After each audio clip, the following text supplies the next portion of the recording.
Good morning all of you. The Asian international senior secondary school Begu की online classes में आपका हार्दिक स्वागत है। आज हम क्लास 10th की सब्जेक्ट साइंस में हमारा topic chemistry in everyday life जो कि चैप्टर 5th है उसके बारे में स्टडी करेंगे। केमिस्ट्री इन एवरीडे लाइफ के बारे में व्हाट इज केमिस्ट्री, कौन कौन से ऐसे पदार्थ हैं, कौन कौन से ऐसे सब्सटेंस हैं जिनका उपयोग हम डेली लाइफ में करते हैं, उनके बारे में हम स्टडी कर चुके हैं। इसके साथ ही साथ हमने एसिड बेस कंसेप्ट के बारे में भी स्टडी किया है। एसिड बेस कंसेप्ट में फर्स्ट कंसेप्ट जो हमारा था वो हम स्टडी कर चुके हैं, जिससे हमने आरएनएस कंसेप्ट कहा था। अब हम आज दूसरे टॉपिक की बात करते हैं जो होता है हमारा सेकंड कंसेप्ट, जिसे कहते हैं ब्रोंस्टेड एंड लॉवरी कंसेप्ट। देखिए आज हम बात करते हैं ब्रोंस्टेड एंड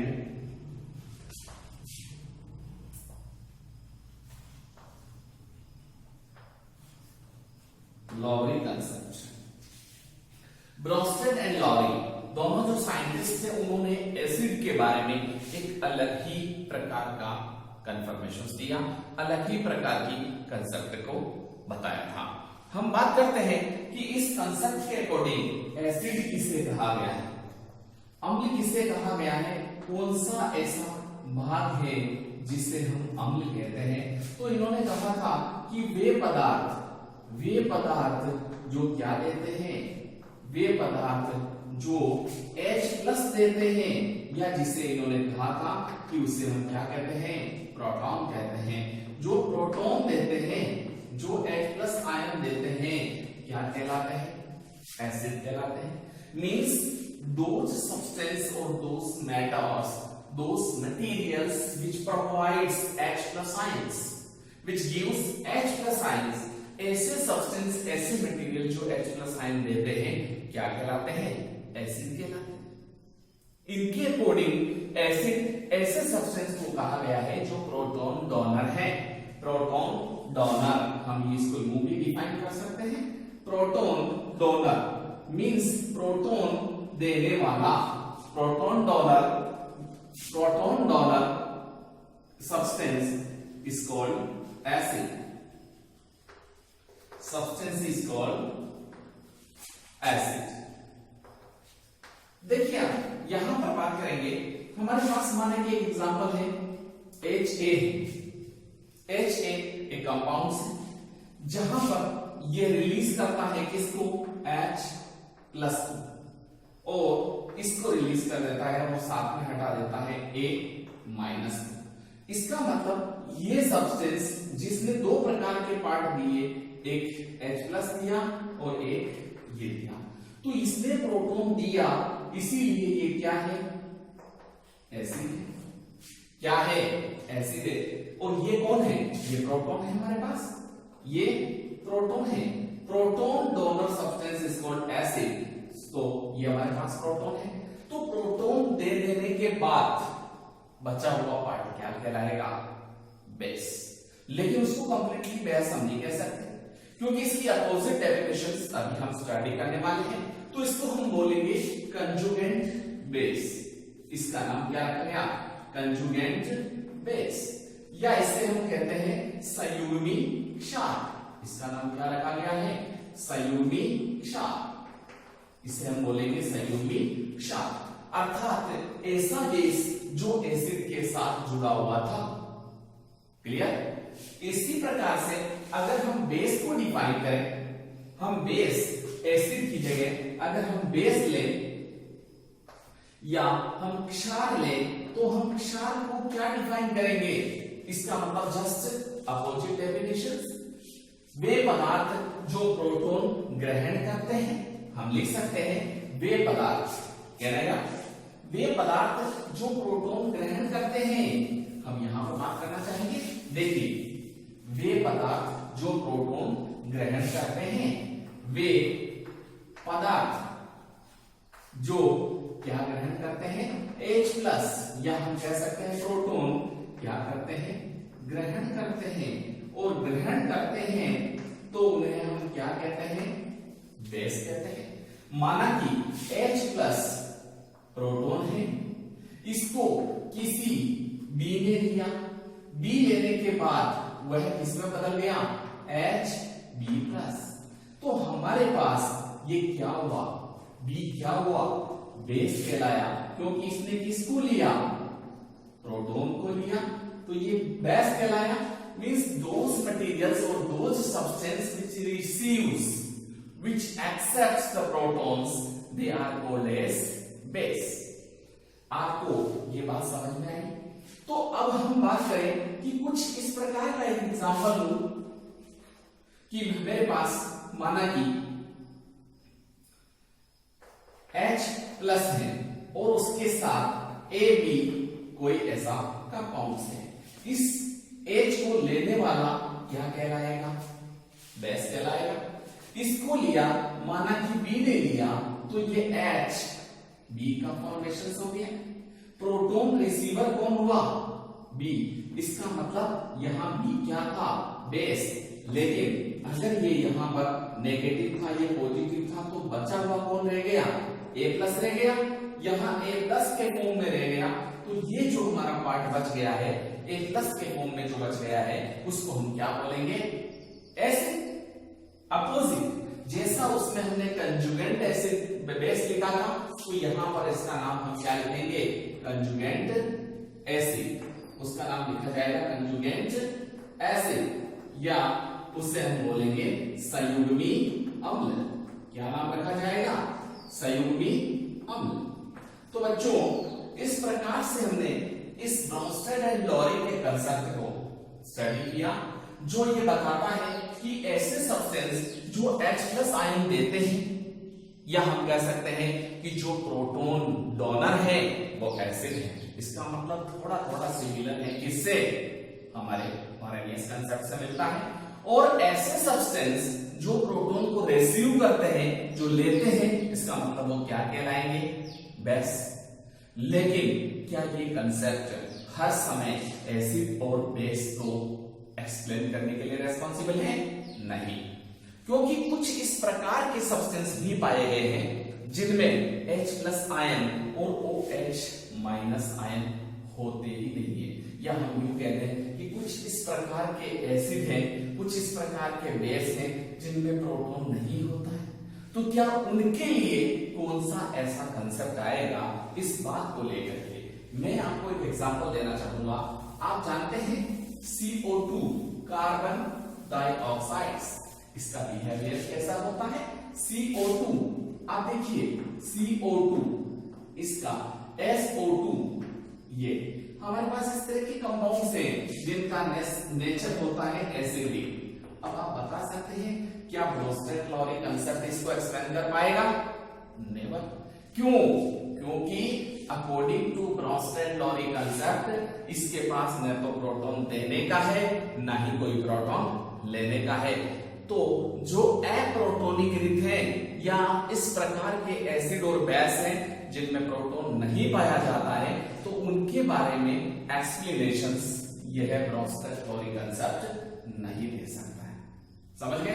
तो इस प्रकार से जब उनके बारे में ये कंसेप्ट नहीं दे सकता है, नहीं बता सकता है, तो उस कंडीशंस में हम ये कह सकते हैं कि यह क्या है, कंप्लीटली डिफाइंड और कंप्लीटली सेटिस्फाइड हाइपोथेसिस नहीं है। अब हम बात करें कि थर्ड, इसके बाद एक नया कंसेप्ट आया एसिड और बेस का, जिससे हम कहते हैं लुईस कंसेप्ट। उसका नाम क्या रखा गया है, Lewis concept. Lewis concept of acid and base, acid and base, अर्थात अम्ल क्षार की लुईस अवधारणा। आपने पढ़ा होगा अम्ल क्षार, अलग अलग वैज्ञानिकों ने अलग अलग बात बताई, अम्ल क्षार की लुईस अवधारणा। अब हम बात करते हैं कि इन्होंने किस बात पर जोर दिया। इन्होंने ना तो किसी प्रोटॉन को शेयर किया, ना ही किसी भी प्रकार के दूसरे उस पार्ट को शेयर किया। इन्होंने इलेक्ट्रॉन कंसेप्ट को ज्यादा इंपॉर्टेंस दिया। अर्थात इन्होंने कहा कि इसके अकॉर्डिंग बेस कौन है और इसके अकॉर्डिंग एसिड कौन है। तो इन्होंने कहा कि बेस और एसिड में क्या डिफरेंस है। इन्होंने कहा base those substance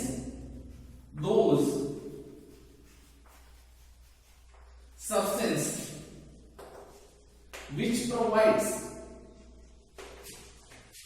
electron pairs called base। अर्थात इन्होंने एक बात कही कि इस प्रकार के सब्सटेंस जो क्या देते हैं, इलेक्ट्रॉन युग्म देते हैं। इलेक्ट्रॉन युग्म कब देते हैं, जब उनके पास एक्स्ट्रा इलेक्ट्रॉन होते हैं, एक्स्ट्रा इलेक्ट्रॉन होते हैं।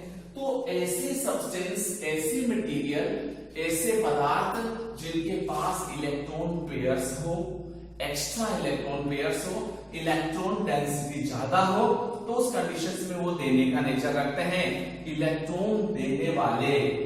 हम यूं भी लिख सकते हैं इलेक्ट्रॉन देने वाले पदार्थ क्या कहलाएंगे, क्षार कहलाते हैं। क्या कहलाते हैं, क्षार कहलाते हैं। समझ रहे आप मेरी बात को। इलेक्ट्रॉन देने वाले पदार्थ क्षार कहलाते हैं।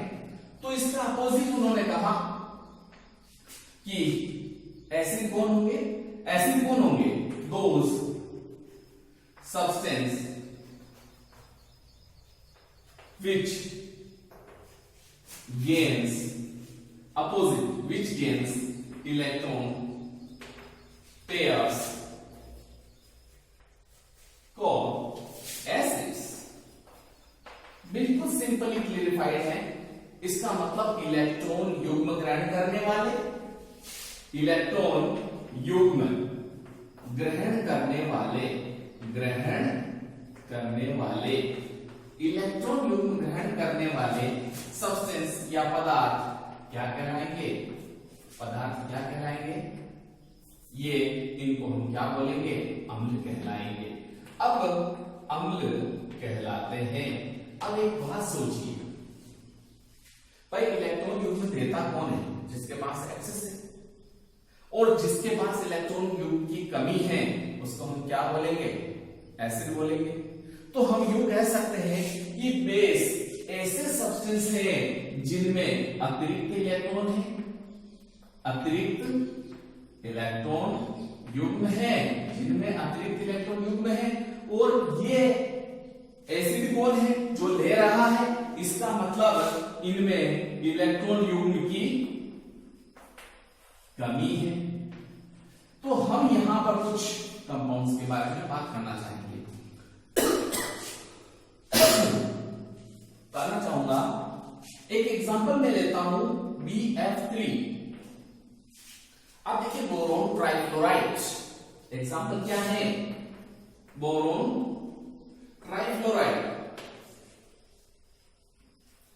इस बोरोन ट्राइफ्लोराइड में आप देखिए बोरोन की संयोजकता 3 है, वैलेंसी 3 है, और फ्लोरीन की संयोजकता 1 है। हम यहां पर बात करें कि बोरोन, एक बोरोन 3 फ्लोरीन के साथ कौन से बॉन्डिंग बना रहा है, कोवेलेंट बॉन्डिंग्स बना रहा है, सहसंयोजी आबंध बना रहा है। किस प्रकार की पोजीशंस बनती है, देखिए मैं इसको रब कर रहा हूं। आप देखिए ये स्थिति यहां पर बन जाती है कि यहां पर इस बोरोन के साथ एक फ्लोरीन यहां पर जुड़ा हुआ है, एक फ्लोरीन यहां पर जुड़ा हुआ है, एक फ्लोरीन यहां पर जुड़ा हुआ है। बताइए इस बोरोन के 3 इलेक्ट्रॉन थे, ये तीनों ही इलेक्ट्रॉन इस बोरोन के थे, और इस हर एक बोरोन के साथ एक एक इलेक्ट्रॉन इस फ्लोरीन का भी पार्टिसिपेट किया। तो बताओ इस बोरोन के आउटर मोस्ट शेल्स में टोटल नंबर ऑफ इलेक्ट्रॉन्स कितने हो गए, 2 + 2 and +2, टोटल इज 6 इलेक्ट्रॉन। क्या बताइए इस BF3 में बोरोन का ऑक्टेट कंप्लीट है? क्या इसका अष्टक पूरा भरा हुआ है? नहीं। क्यों? कितने इलेक्ट्रॉन्स की कमी है? 2। इन दोनों ही इलेक्ट्रॉन्स की यहां पर कमी है, क्योंकि ऑक्टेट के लिए कितने इलेक्ट्रॉन होने चाहिए, 8 इलेक्ट्रॉन होने चाहिए। जब 2 इलेक्ट्रॉन की कमी है तो इसका मतलब ये BF3 में boron element electron deficient element है, और ऐसा होने के कारण ये क्या करेगा, हमेशा इलेक्ट्रॉन पेयर लेने की कोशिश करेगा, इलेक्ट्रॉन युग्म लेने की कोशिश करेगा। इसका मतलब इसका बिहेवियर कैसा हो जाएगा, एसिडिक बिहेवियर। इसका व्यवहार कैसा होगा, अम्लीय व्यवहार होगा, क्योंकि लुईस के अनुसार ये क्या लेना चाहता है, इलेक्ट्रॉन युग्म लेना चाहता है। परंतु हम बात करें कि यहां पर अमोनिया, एक एग्जांपल हम दूसरा लेते हैं हमारे पास अमोनिया। मैं आपको कुछ डिफाइन करके बताना चाह रहा हूं। देखिए अमोनिया की हम बात करते हैं, अमोनिया का फॉर्मूला होता है NH3, N ये H, ये H और अगेन H, ये तीन इसके साथ सहसंयोजी आबंध बने हुए अमोनिया में। और एक बात और आप जानते होंगे कि इस अमोनिया में इस प्रकार से एक लोन पेयर्स पाया जाता है, एक्स्ट्रा इलेक्ट्रॉन होता है, क्योंकि अमोनिया में नाइट्रोजन के आउटर मोस्ट शेल में, सबसे बाहर वाले शेल में 5 इलेक्ट्रॉन्स होते हैं। उन 5 में से 3 इलेक्ट्रॉन तो इधर पार्टिसिपेट कर लिए और बचा हुआ इलेक्ट्रॉन पेयर्स यहाँ पर नाइट्रोजन एलिमेंट्स के साथ अटैच रहता है। ऐसी स्थिति होने के कारण क्या होगा, ऐसी स्थिति होने के कारण 2 इलेक्ट्रॉन इसके यहां हो गए, 2 यहां हो गए, 2 यहां हो गए, तो टोटल इलेक्ट्रॉन्स कितने हो गए, 8। टोटल इसमें कितने इलेक्ट्रॉन हैं, 8 इलेक्ट्रॉन हैं। 8 इलेक्ट्रॉन, इसका मतलब इसका ऑक्टेट पूरा है। ऑक्टेट पूरा है तो उस कंडीशंस में ये क्या करेगा, इसका जो यहां पर ये जो इलेक्ट्रॉन पेयर्स है, इलेक्ट्रॉन पेयर्स है, जिसे हम लोन पेयर ऑफ इलेक्ट्रॉन कहते हैं या एकाकी इलेक्ट्रॉन युग्म कहते हैं, आगे वाली क्लासेस में ये नाम चलेगा, एकाकी इलेक्ट्रॉन युग्म, या उसे कहा गया है लोन पेयर ऑफ इलेक्ट्रॉन्स। तो ये जो लोन पेयर ऑफ इलेक्ट्रॉन से इलेक्ट्रॉन पेयर से ये चाहता है कि मेरे पास तो है, तो मैं क्यों ना इस प्रकार का कोई दूसरा कंपाउंड है उसके साथ भी इसको शेयर कर लूं, और शेयर कर लूं इसका मतलब मेरा बिहेवियर देने का है, डोनर है। डोनर का मतलब ये क्या कहलाता है, क्षारीय व्यवहार दर्शाता है, अर्थात इसका नेचर कैसा हो जाएगा, बेसिक हो जाएगा। इस प्रकार की स्थिति में जब ये अमोनिया ऐसा इलेक्ट्रॉन युग्म पाया जाएगा तो ये इलेक्ट्रॉन शेयर करेगा BF3 के साथ, ताकि इसमें भी 6 इलेक्ट्रॉन पहले थे और 2 इसके शेयर हो गए, तो टोटल कितने इलेक्ट्रॉन हो गए, 8 इलेक्ट्रॉन। और इसमें ऑलरेडी 8 इलेक्ट्रॉन है, शेयर तो कर रहा है, परंतु इसका अधिकार तो इसी नाइट्रोजन का रहेगा। तो इस प्रकार की स्थिति में इसमें भी क्या इलेक्ट्रॉन रह गए, 8। तो इसका मतलब ये भी सेटिस्फाई हो गया, ये भी सेटिस्फाई हो गया, तो इसका लेने का नेचर है, इसीलिए इसको एसिड कहा गया है, देने का है इसीलिए बेस कहा गया है। और बेस हमेशा एसिड को जब इलेक्ट्रॉन पेयर शेयरिंग के लिए देता है तो एक विशेष प्रकार का बंधन बन जाता है, विशेष प्रकार का बॉन्डिंग बन जाता है। इस प्रकार की बॉन्डिंग को हम क्या नाम देते हैं, कोऑर्डिनेशंस बॉन्ड कहते हैं, कोऑर्डिनेशंस बॉन्ड, या इसका नाम रखा गया है उप सहसंयोजक आबंध, उप सहसंयोजक आबंध, इसका नाम क्या रखा गया है, उप सहसंयोजक आबंध। बोलो बात आई समझ में, ये इस प्रकार की स्थिति यहां पर उत्पन्न होगी। तो लुईस ने एक बात कही कि कोई इस प्रकार के कंपाउंड्स हैं जिनमें कोई प्रोटॉन है नहीं है, उससे कोई फर्क नहीं पड़ता, लेकिन अगर एक्सेस इलेक्ट्रॉन है तो हमेशा उसका बिहेवियर बेसिक रहेगा, और अगर इलेक्ट्रॉन की कमी है तो उसका बिहेवियर कैसा रहेगा, एसिडिक रहेगा। कुछ एग्जांपल्स की मैं बात करना बताता हूं आपको। देखिए मेरे पास यहां पर H2O है, ये H2O है, ये NH3 है, ये Cl माइनस है, ये OH माइनस है। ये कुछ एग्जांपल्स हैं, water molecules, ammonia, chloride ions, hydroxyl ions. इन सब में नंबर ऑफ इलेक्ट्रॉन एक्सेस है। एक्सेस इलेक्ट्रॉन्स आप किसको कह सकते हैं, इस प्रकार के नेगेटिवली चार्ज पार्टिकल्स जिनके ऊपर इलेक्ट्रॉन्स ज्यादा हो, मतलब नेगेटिवली चार्ज होने का कारण क्या है, नंबर ऑफ इलेक्ट्रॉन्स ज्यादा है, तो इसके पास आउटर मोस्ट शेल में इलेक्ट्रॉन कितने हैं, इसका तो आपको नजर आ रहा होगा, इसमें कितने हैं 8, इसमें 8 इलेक्ट्रॉन है, तभी तो Cl माइनस है। इसमें OH माइनस, ये ऑक्सीजन इस पर है, इसमें कितने हैं, इसमें भी 8 है। तो इस प्रकार से ये एक्सेस इलेक्ट्रॉन्स होने के कारण इन सब इलेक्ट्रॉन देने का नेचर रखते हैं, इसीलिए इन्हें क्या कहा गया है, बेस कहा गया है, क्षार कहा गया है। परंतु इसी प्रकार से अगर हम बात करें तो कुछ इस प्रकार के कंपाउंड्स, जैसे मैं आपको बताना चाहूंगा, अभी मैंने एक एग्जांपल आपके सामने दिया है, दूसरा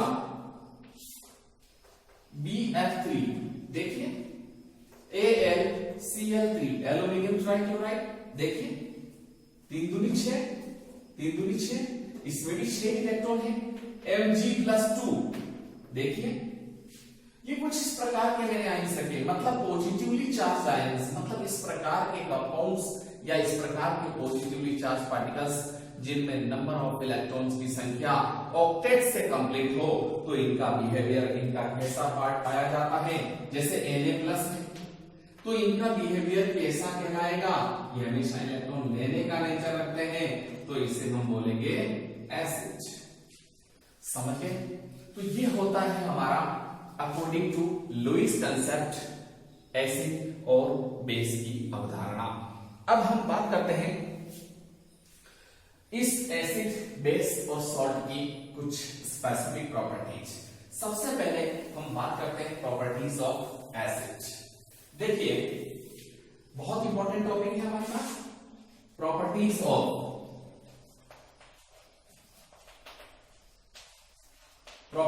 ऑफ एसिड। सबसे पहले हम ले रहे हैं एसिड।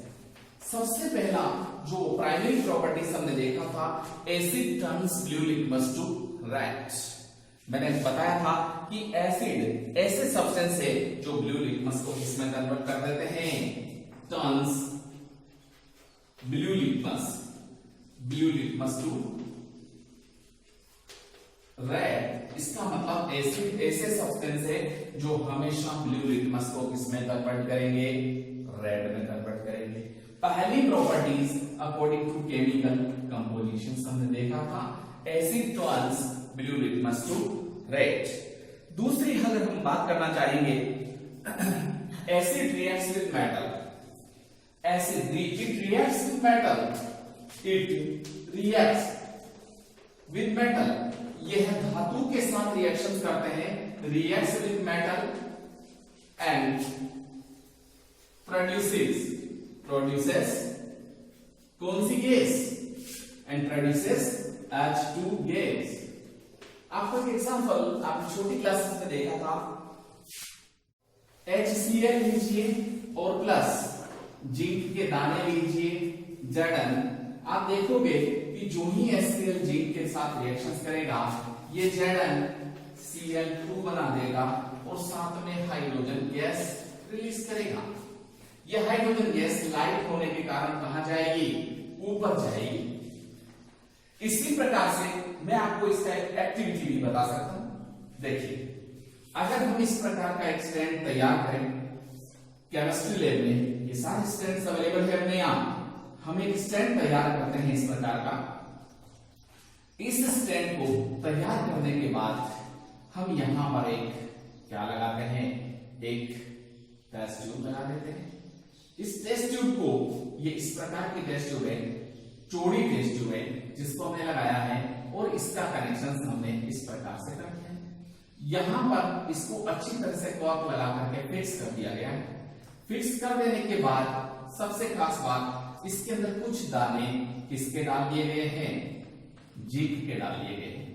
किसके डाल दिए गए हैं, जिंक। जस्ता नाम सुना होगा आपने, जस्ता। इसमें जस्ता के जिंक के कुछ टुकड़े डाल दिए गए हैं। इसके यहां पर इस प्रकार का एक फनल लगाया गया है, मटकी जैसा फनल है जिसे हम तीसरी फनल कहते हैं, इसको लगा दिया गया है। ये इसकी विशेषता है कि इसमें एसिड भर देने के बाद वह इसमें बूंद बूंद बूंद करके जाएगा, इसके भीतर बूंद बूंद करके जाएगा। और एक दूसरी एग्जॉस्ट नली यहां पर लगाई गई है, और वो नली लगा करके उसका कनेक्शन यहां पर इसमें कर दिया गया है, बाहर की तरफ एक टब में कर दिया गया है। ये देखिए टब, इस टब में पानी भर दिया गया है, इसके सिरे को आगे लाया गया है और इस टब में जब पानी भर दिया गया है तो इसको इस प्रकार से पानी के अंदर ये क्या है, इसका मुंह, इसका सिरा डूबा हुआ है। इस प्रकार से ये पानी है, वाटर है, ये पानी या H2O हम कहते हैं। जो ही यहां पर एसिड डालेंगे, एसिड हमने माना कि HCl लिया है, ये हमारे पास स्टैंड है और इस HCl को जब यहां से बूंद बूंद करके इसके भीतर यहां पर डाला जाता है, जो ही यहां पर कॉर्क लगा हुआ है उस कॉर्क को आप खोलोगे, बूंद बूंद करके एसिड जाएगा। एसिड जाते ही वह मेटल के साथ रिएक्शन करेगा और मेटल के साथ रिएक्शन करते ही कौन सी गैस रिलीज होगी, H2 गैस रिलीज होगी। यह H2 गैस जो बनेगी हल्की होने के कारण यहां से रिलीज होकर ऊपर जाएगी।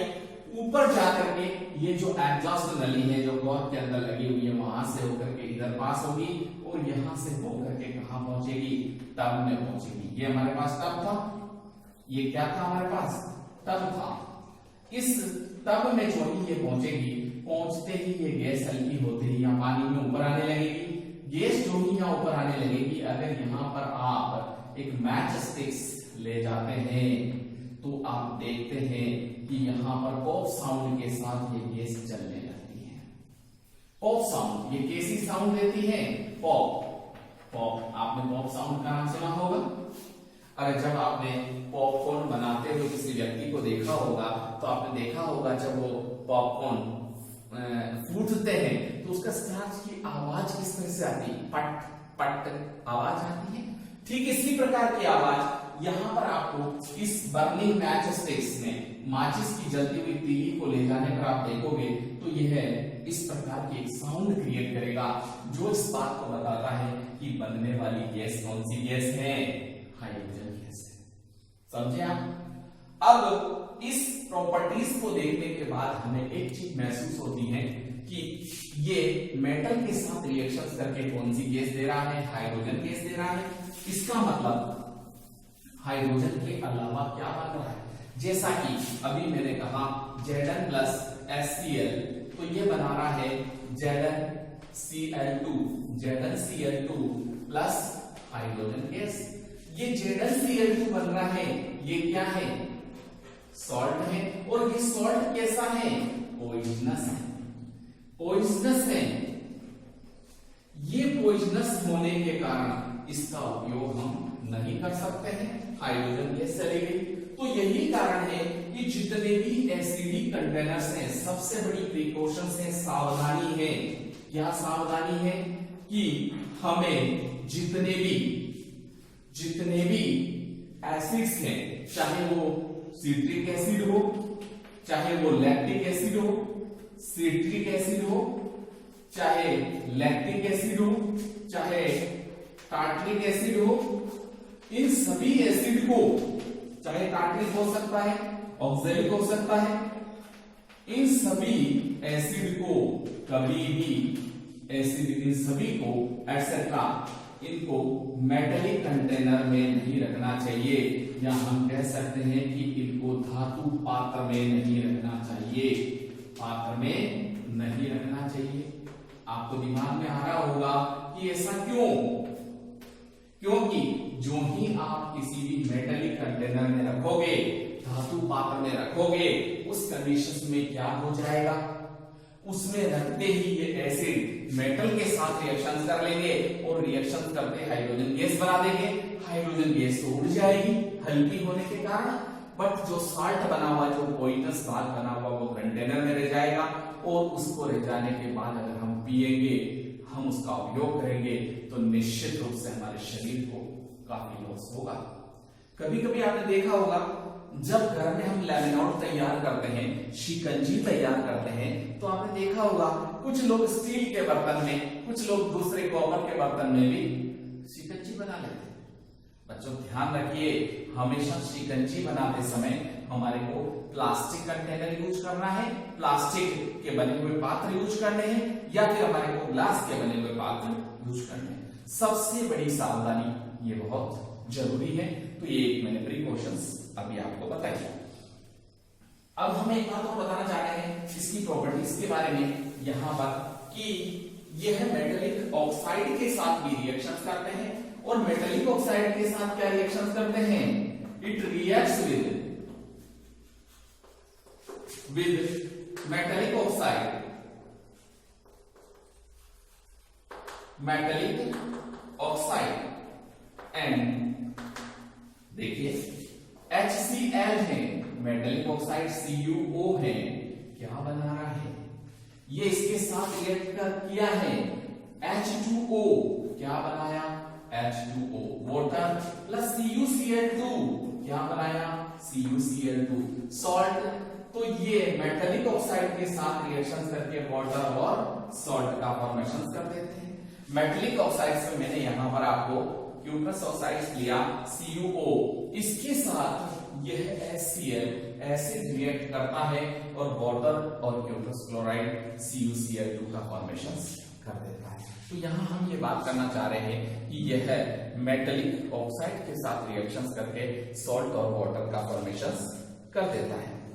इसके साथ ही साथ अगर हम बात करें बेस की, तो ये मेन 3 प्रॉपर्टीज मैंने आपको बताई।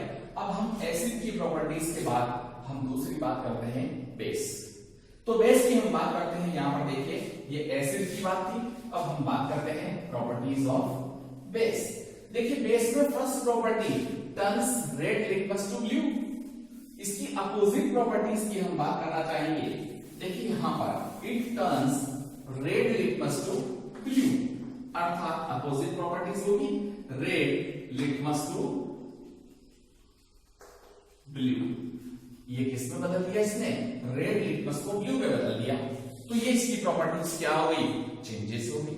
इस प्रकार की properties when the red litmus becomes changes into blue, red litmus को ब्लू लिटमस में चेंज करने का काम कौन करता है, बेस करता है। तो अपोजिट प्रॉपर्टीज होगी। दूसरी प्रॉपर्टीज की हमने बात की थी और हमने ये भी कहा था कि दूसरी प्रॉपर्टीज किस प्रकार से होगी। देखिए यहां पर हम बात करना चाहेंगे कि क्या ये भी जो है बेसिक नेचर के जो है ये किस प्रकार से इनका फॉर्मेशन करते हैं। देखिए कि जैसे कार्बन डाइऑक्साइड की हम बात करें, कार्बन डाइऑक्साइड एक एग्जांपल हम लेते हैं, कार्बन डाइऑक्साइड CO2, ये CaOH2, अर्थात ये हमारे पास क्या है, बेस। ये बेस इस एसिड के साथ बिहेवियर कर रहे हैं, एसिड के साथ बिहेवियर कर रहे हैं, तो ये भी क्या बनाएंगे CaCO3, CaCO3 calcium carbonate salt बनाएंगे और इसके साथ क्या बना देंगे, वाटर बनाएंगे। तो ये कहा गया है कि उसी के समान यह भी क्या कर देते हैं, अपना बिहेवियर इस प्रकार का शो करते हैं कि ये जो बेस है वह भी एसिड के साथ रिएक्शन करके किसका फॉर्मेशन कर देते हैं, सॉल्ट एंड वाटर का फॉर्मेशन कर देते हैं। एक और बात हम जो दोनों के लिए कॉमन आती है कि इनका एक्वेटिक सॉल्यूशंस, एक्वेटिक इनका जलीय विलयन, एक्वेटिक सॉल्यूशंस कैसा होता है, कंडक्टर होता है, इलेक्ट्रिकल कंडक्टर होता है, इलेक्ट्रिकल कंडक्टर। इसका मतलब विद्युत का क्या होगा, सुचालक होगा।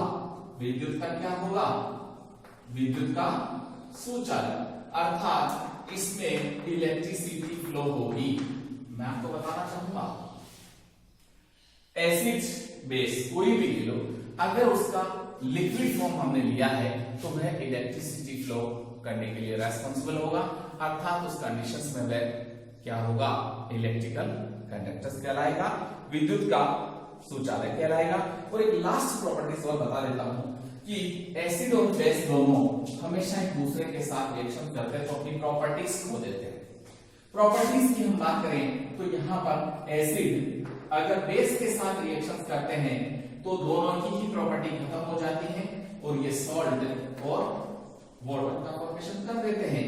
एग्जांपल की हम बात करें HCl और NaOH है तो ये दोनों ही रिएक्शंस करके NaCl और प्लस H2O का फॉर्मेशन करेंगे। ये एसिडिक था, ये बेसिक था, लेकिन ये न्यूट्रल हो गया है, इसका कोई भी एसिडिक और बेसिक किसी भी प्रकार का नेचर नहीं होगा और ये वाटर मॉलिक्यूल्स बनता है। तो इस प्रकार से यह अपनी प्रॉपर्टीज को खो देते हैं। बच्चों, मैंने आज आपको जो क्लास बताई है एसिड बेस की दो कंसेप्ट और plus properties of acid and base और सॉल्ट, ये निश्चित ही आपको समझ में आए होंगे। उम्मीद है कि आप इनको बहुत अच्छी तरह से बोर्ड एग्जाम के अकॉर्डिंग प्रिपेयर करेंगे। इस लेसन को आप अपने दोस्तों के साथ, अपने ग्रुप्स में, अपने जितने भी परिवार, अपने मित्रों के साथ इसको शेयर करें ताकि हमारी इस क्लास का बेनिफिट सर्वत्र सभी को मिल सके। इसी के साथ बहुत बहुत धन्यवाद।